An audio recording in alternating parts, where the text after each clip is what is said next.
Bonjour à tous et à toutes et bienvenue sur la chaîne Reflet de Lune. J'espère que vous allez bien. Merci pour votre présence aujourd'hui. On se retrouve pour le tirage des énergies du mois de février 2024 pour le signe du Sagittaire. Soleil, ascendant, Lune ou Vénus en Sagittaire. Je lance le générique, je fais le tirage et je vous retrouve juste après.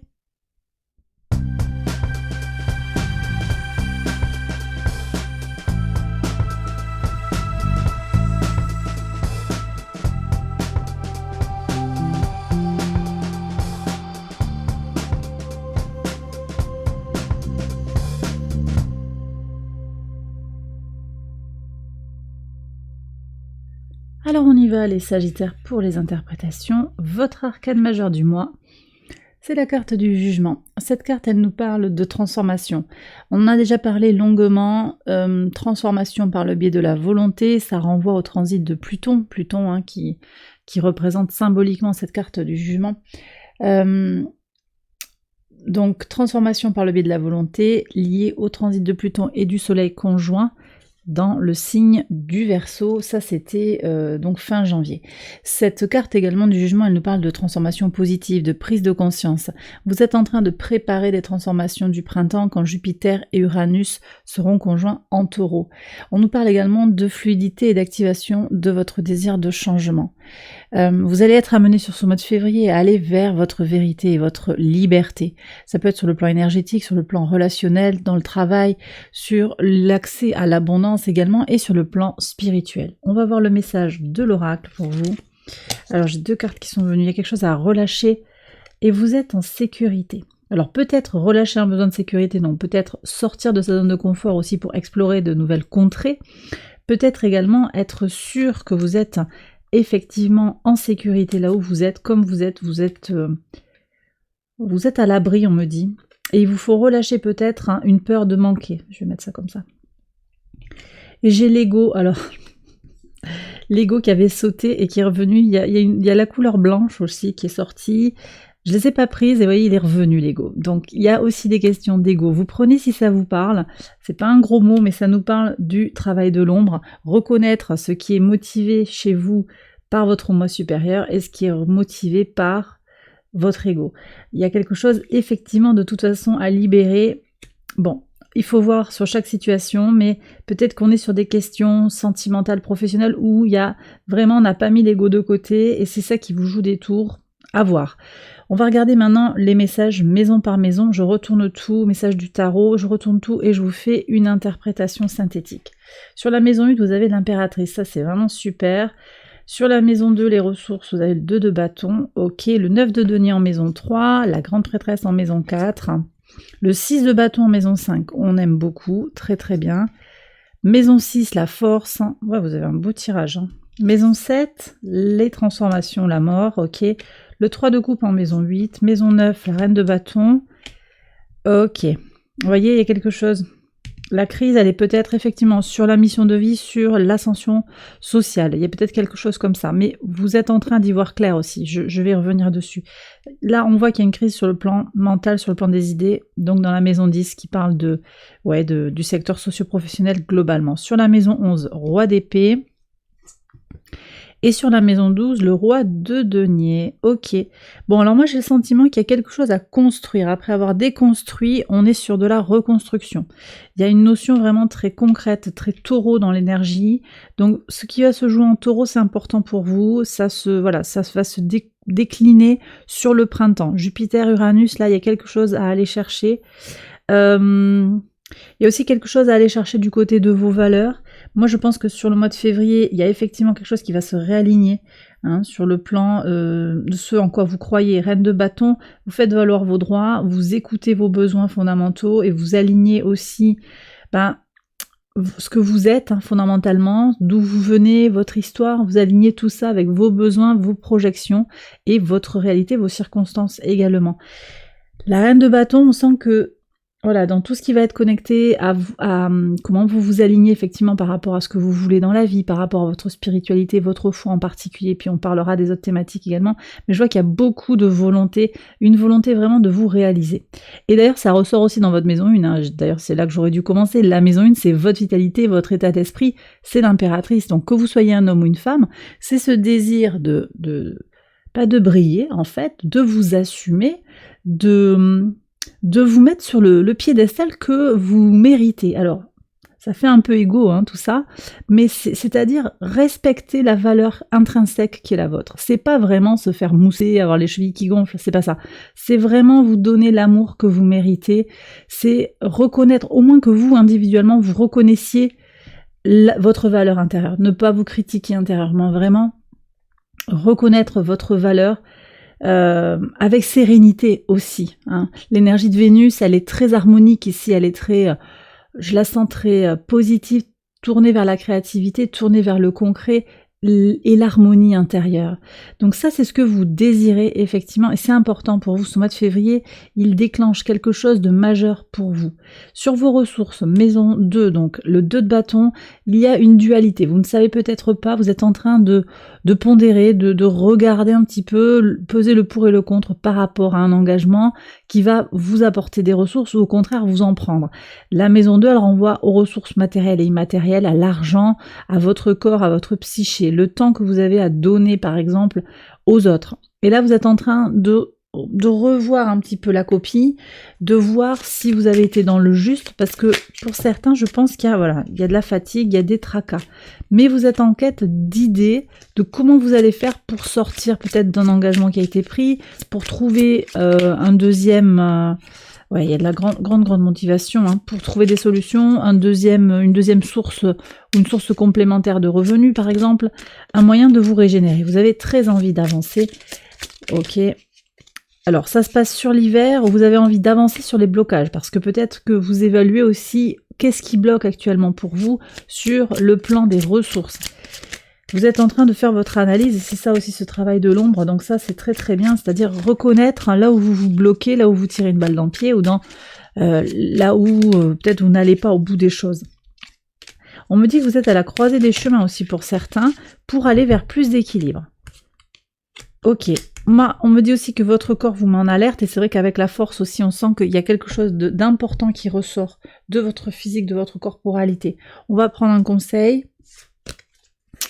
Allez, un conseil pour les Sagittaires par rapport aux ressources.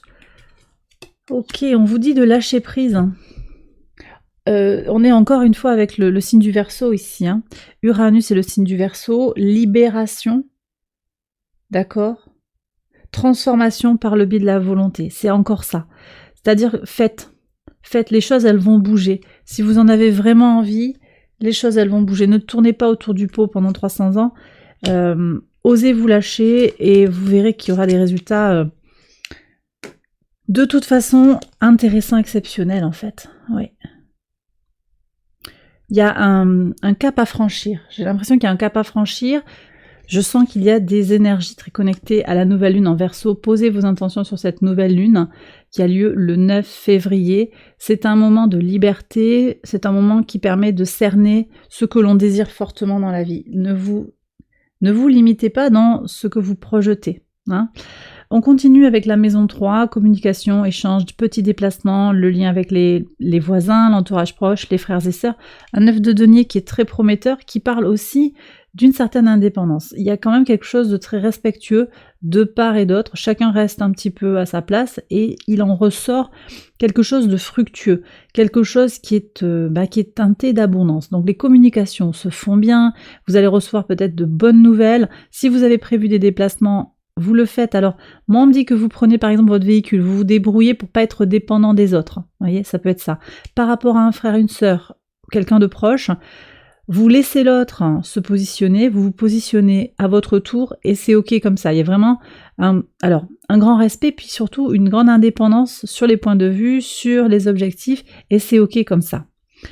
Donc c'est très positif et voyez, je sens que vous êtes en train de trouver aussi la façon d'évoluer, de vous réaliser, de vous imposer aussi par rapport à vos valeurs, par rapport à ce qui est important pour vous. L'autre peut ne pas partager vos idées, vos valeurs, votre façon de penser, mais il n'empêche que vous gardez votre cadre. Et c'est ce qui ressort aussi avec la reine de bâton. Je vais continuer d'ailleurs sur cette reine de bâton au niveau de la pensée, de la connaissance, très très positif pour vous former ce mois de février, pour apprendre des choses, tant sur le plan concret que sur le plan conceptuel un peu plus complexe. Donc si vous avez des formations à entreprendre, des diplômes à passer, allez-y, c'est le moment. Les voyages aussi sont soutenus, hein. Les déplacements, qu'ils soient petits ou grands, sont soutenus et sont protégés. Donc vous pouvez aussi planifier, vous lancer, faire des projets dans ce domaine-là, dans le domaine des voyages, ou bien même réaliser ces voyages si vous pensez... Il y a un désir fort ici de bouger, de vous mettre peut-être, de changer d'air. Je pense que vous avez aussi besoin de ça. Changer d'air, peut-être j'ai des sagittaires qui ont besoin d'aller au soleil, d'aller rencontrer de nouvelles cultures, voir de nouveaux paysages ou se réimprégner de paysages que vous connaissiez déjà de votre passé. Alors je reviens justement avec votre passé, la maison 4, votre base, vos fondations, le foyer, la grande prêtresse. Il y a quelque chose qui s'aligne ici. Vous êtes très connecté à vos ressentis psychiques, vos ressentis corporels, votre intuition. Vous permet de comprendre. Vous retournez un petit peu peut-être dans votre passé. Il y a ce travail de l'ombre pour savoir d'où l'on vient également. Quand est-ce que cette pensée, cet état de fait a germé en moi? Il y a quelque chose de tout un travail intérieur que vous menez sur ce mois de février. Vous comprenez un petit peu l'histoire de votre vie, l'histoire de votre famille. Il peut y avoir ça aussi qui s'aligne très très fort. Ça vous permet de régler des problèmes qui sont quand même connectés à votre projection de vie, d'où vous venez, où vous allez. Là, c'est important pour vous de faire ce cheminement. On va prendre un message de l'oracle pour essayer d'y voir un petit peu plus clair, parce qu'on voit que vous êtes en train de creuser des choses. Ça fait... J'ai une image de vase qu'on remue, alors de la vase au fond du lac. Vous n'aviez peut-être pas prévu ça sur ce mois de février, mais avec les transformations, il y a quelque chose à libérer en fait pour comprendre votre sécurité. Ouais, il y a quelque chose d'ancien. Il y a des engagements pris par le passé, il y a des valeurs qui sont pas... Elles sont très belles ces valeurs, mais il y a des discussions. On parle du clan familial. Ouais, c'est un... Comment on appelle ça? A curse. Je sais plus comment on dit en français. Il y a la bénédiction et il y a la malédiction. Voilà. Malédiction, bénédiction, c'est les deux, il y a cette dualité. Et d'ailleurs, c'est aussi pour ça que dans vos ressources, vous êtes dans des hésitations. Parce que votre histoire familiale, votre histoire aussi personnelle, dans le couple peut-être, qui a eu un vécu, il y a un trauma du passé avec une personne, un autre qui a été violent ou qui a été dégradant. Et vous avez vécu quelque chose qui est très binaire en fait, qui est difficile. Vous avez envie d'en sortir. Vous êtes en train de le faire. Voilà, vous avancez effectivement. On va prendre un conseil et puis on va avancer. Je vais regarder quand même les blessures qui sont là. Un conseil pour les sagittaires qui résonnent avec ces messages.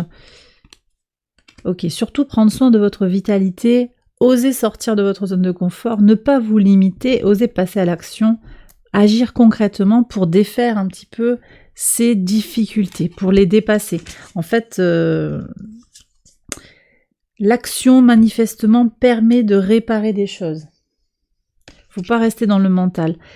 D'ailleurs, c'est... Voilà, alors il y a le roi d'épée ici, mais c'est cette carte-là qui est vraiment tournée sur le mental, qui, entre guillemets, m'inquiète un petit peu, parce que pour certains, le mental impacte la projection de vie, la mission de vie, ou le fait de la trouver, cette mission de vie.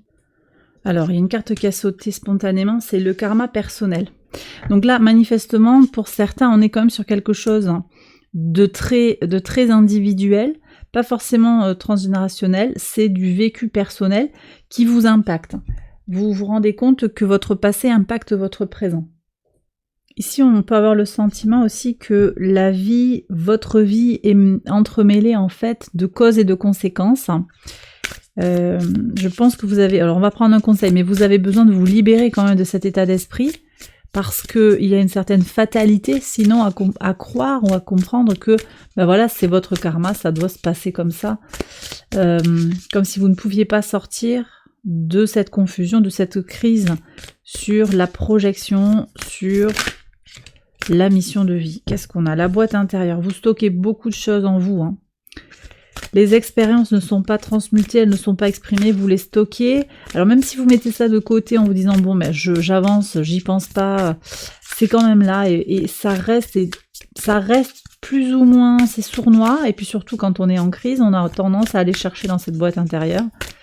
Est-ce qu'il y a une autre blessure qui veut s'exprimer ici? Oui. Le mental, ouais. Bah, c'est votre mental, là, les Sagittaires, manifestement, qui vous joue des tours. Il y a quelque chose à lâcher sur le plan intellectuel et sur le plan psychologique aussi. Alors, un conseil sur le karma, s'il vous plaît. Pour les Sagittaires qui résonnent avec ce message. Sur le karma, alors, ici, on vous dit d'être dans le don, dans l'énergie du donner et du recevoir, donner sans retenue, recevoir avec gratitude. Donc, quelque chose de très harmonieux. En fait, si vous êtes dans cette énergie à tout moment, bah, c'est ok, quoi. Si vous faites le bien, vous recevez le bien. Il y a quelque chose un peu comme ça qui serait un petit peu simpliste, mais c'est un peu ça, si je vous le fais rapidement. Sur la boîte intérieure, ici, il faut jongler avec. Effectivement, il faut composer avec. C'est un état d'esprit que vous avez depuis longtemps, une habitude que vous avez prise depuis longtemps de garder, de stocker, d'écarter un moment, d'occulter. C'est un peu la poussière sous le tapis. On revient sur cet ego, hein. Je ne regarde pas le problème en face, comme ça, je le règle pas, mais au moins, je me suis pas fait mal. C'est pas un reproche, c'est pas un jugement, mais il vous faut manifestement ici, le tarot vous dit qu'il y a besoin quand même de faire au mieux avec qui vous êtes actuellement, là où vous en êtes, mais qu'il faut pas laisser ça,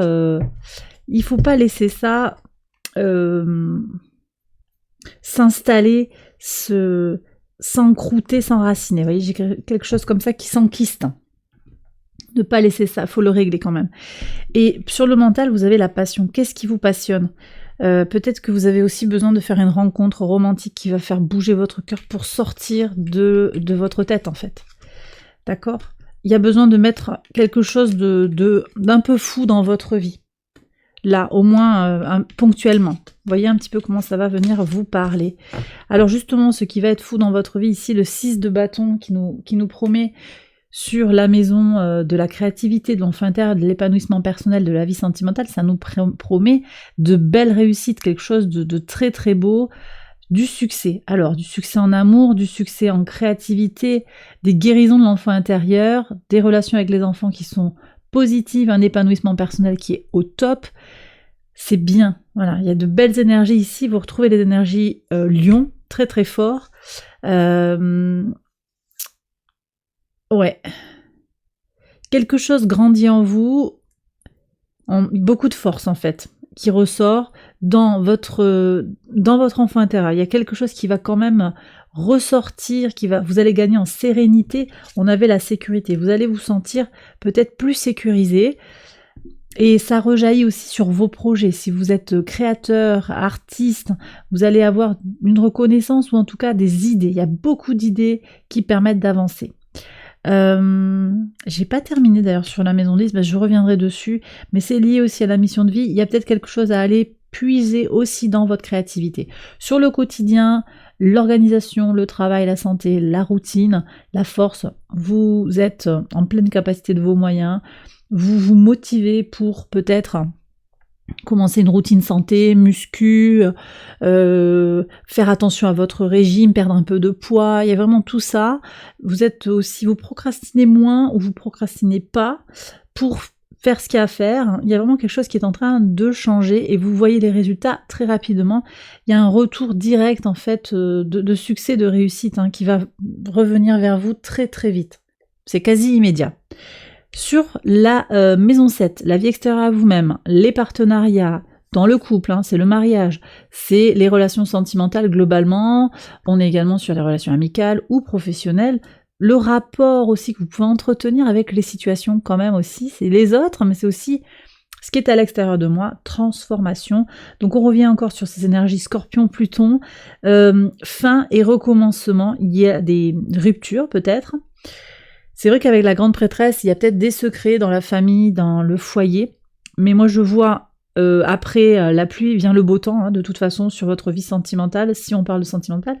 Et puis sur le pro, il y a quelque chose qui est en train d'évoluer, de se transformer très très fort. On va prendre un petit message juste pour regarder, pour avoir un détail sur ce qui est en train de se transformer plus précisément. Allez, on va voir.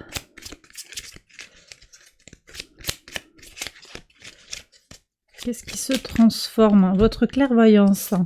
et comment vous appréciez, comment vous abordez les obstacles dans votre vie. Ok. Ouais, vous récoltez quelque chose, bah c'est la fin quoi. C'est la fin, vous voyez, on a 2 fois la faux. C'est la fin de... Alors on me dit du mauvais karma, ouais. En tout cas, vous comprenez clairement là où vous en êtes et vous opérez ces transformations. On va aller voir ce qu'il y a sur les transformations parce qu'on a un 3 de coupe qui est très très beau, très prometteur. Est-ce qu'on peut avoir un conseil là sur cette maison 7? Conseil. Ah ben on revient quand même sur vos ressources. Évaluer là où vous mettez votre temps, là où vous ne le donnez pas. Faire le point sur pourquoi vous en êtes là où vous en êtes aussi. Il y a quelque chose à regarder en face en fait, à évaluer sur la relation. Ça va vous parler peut-être dans un domaine particulier. Ne vous lancez pas immédiatement dans quelque chose de trop direct. Prenez le temps d'observer vos besoins, les besoins de l'autre dans la situation, mais quelque chose de toute façon va bouger, vous libérez quelque chose. Donc ça renaît, il y a quelque chose qui va renaître sur le relationnel, très clairement. Alors ce 3 de coupe ici, dans la maison 8, qui nous parle des transformations profondes, justement, donc à mon avis c'est lié, et d'ailleurs 3 de coupe c'est le côté festif, le côté plaisir. Est-ce que vous vous autorisez actuellement à vous faire du bien, à être... à sortir peut-être, à aller rencontrer d'autres personnes, à vous donner la priorité émotionnellement, à trouver aussi une forme de créativité sur le plan émotionnel. Est-ce que vous vous sentez aligné? Est-ce que vous vous sentez en harmonie avec vous-même? Là, il y a ce point d'interrogation, je vous laisse aller trouver la réponse si ça vous semble juste. Alors on revient sur la maison 9, cette reine de bâton, je ne sais pas si j'avais tout dit, si j'ai parlé des formations... Ouais, j'avais tout dit sur cet axe Gémeaux-Sagittaire, donc on est bon. En tout cas, ça c'est très très positif pour vous, vous êtes vraiment dans vos énergies, il y a des solutions qui sont trouvées sur le plan spirituel, enfin des solutions. Quelque chose qui prend forme, qui prend corps, qui prend sens, d'accord? Je reviens ici parce que j'ai pas terminé, je pense, sur ce 5 d'épée. Je sais pas si j'ai fait un tirage complémentaire là, je sais plus. Je sais plus. Mais en tout cas, il y a un tirage à faire. Alors c'est peut-être pour d'autres personnes, si j'avais déjà fait. On va voir ce qui se joue sur ce 5 d'épée. Intuition, quelque chose qui est en lien avec le cycle lunaire. Qu'est-ce que vous voulez vraiment? Nouvelle lune en Verseau du 9. Besoin d'ancrage. Vous avez besoin de poser vos valises, j'ai l'impression. Et d'opérer les changements. Donc vous êtes aussi dans ce cycle de transformation, j'en ai parlé. Vous allez vers votre vérité, votre liberté, et effectivement, il y a cette transition, d'où la crise à mon avis. On va prendre un dernier message. Alors, il y a aussi quelque chose qui est public, qui devient officiel. Et donc ça fait un peu comme un choc, je pense. Ça s'éclaire. Mais vous passez à l'action, ou en tout cas vous avez envie de cette joie, de cette générosité dans votre vie. Bon, c'est en processus là. Le conseil, croyez en votre bonne étoile, ne lâchez pas vos projets. Vous êtes connectés, vous êtes protégés. D'accord? Écoutez les signes de l'univers, c'est super important, vous aurez des réponses. On va voir quand même, je vais compléter avec le tarot. Où ça va après ce 5? Si on regarde un petit peu plus loin, est-ce qu'on peut avoir un message? Le pendu. Bon alors, le pendu, c'est pas une énergie qui nous dit que ça va bouger très très vite et très très fort, mais vous avez beaucoup de choses à transformer, à transmuter peut-être, pour comprendre là où vous allez, pour vraiment vous connecter à ce que vous désirez réaliser dans la vie, vos ambitions, votre ascension sociale. Ok. Ou votre mission de vie. Moi, je pense aussi qu'il y a une notion de sacrifice ou de quelque chose qui est à lâcher, à libérer, à regarder différemment aussi. Et ça nécessite tout un changement dans votre vie également. Ça va pas se faire d'un coup de baguette magique. Voilà ce que ça me dit. Le processus, il est un peu long. Il est aussi dans la construction de son temple intérieur. On est avec Neptune qui va vous aider à vous développer sur le plan spirituel. On est également avec Saturne en Poisson, Neptune en Poisson, Saturne en Poisson, qui va vous apporter la structure nécessaire pour réaliser vos rêves, qui va vous aider à ce travail d'introspection aussi qui est annoncé avec la carte Ego, qui va vous aider à prendre soin de votre équilibre dans le mental et qui va vous permettre également un accroissement de votre force intérieure. Et ça va du coup trouver tout un alignement entre votre force intérieure, votre base, vos racines, vos fondations et la réalisation de vous-même. Mais ça, c'est un processus, à mon sens, qui est en cours, donc on ne peut pas avoir tout de suite là les solutions, l'émerveillement, mais je vous invite aussi à profiter du chemin de découverte de soi. Ça va être important d'apprécier chaque instant, chaque étape, chaque progrès, d'observer avec beaucoup de naïveté peut-être, de présence à vous-même, hein, de bienveillance, de joie, de gratitude, ouais. D'observer ce cheminement, ce parcours que vous êtes en train de faire. Sur la communauté, sur vos projets, vos espérances, le roi d'épée. Donc il y a quand même une certaine rigueur, une certaine fermeté. Alors, sur le plan relationnel, je pense que vous allez faire un peu de tri.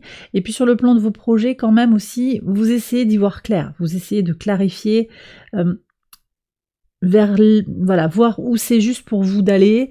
Vraiment vous connecter à quelque chose qui vous semble ajusté par rapport à votre situation actuelle. Mais il y a une certaine rigidité que je sens aussi avec ce roi d'épée. Voyons ce qui se joue ici pour voir.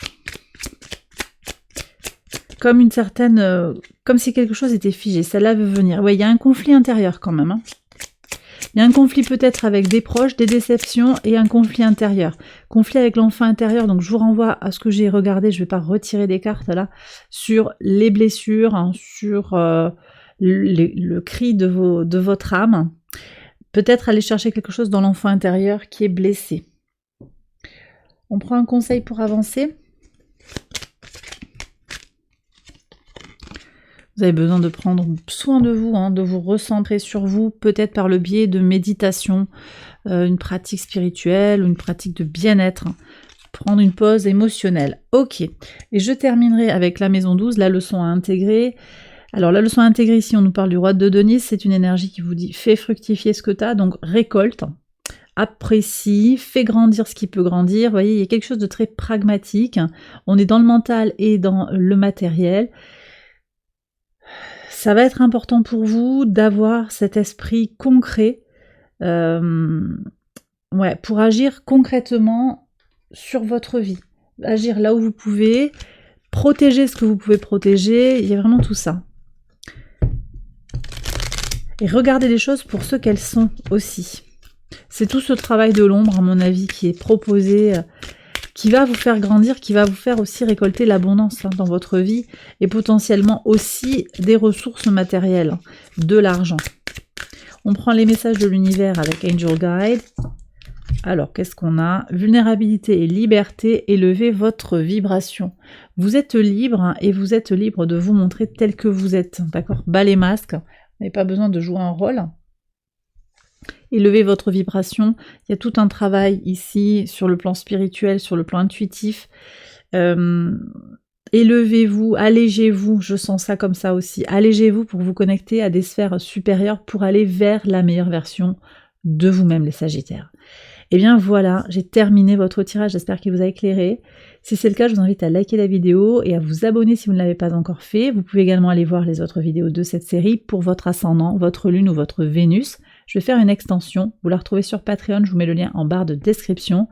Excellent mois de février à vous tous et à vous toutes, je vous embrasse bien fort et je vous dis à très bientôt pour les prochaines vidéos. Bye bye.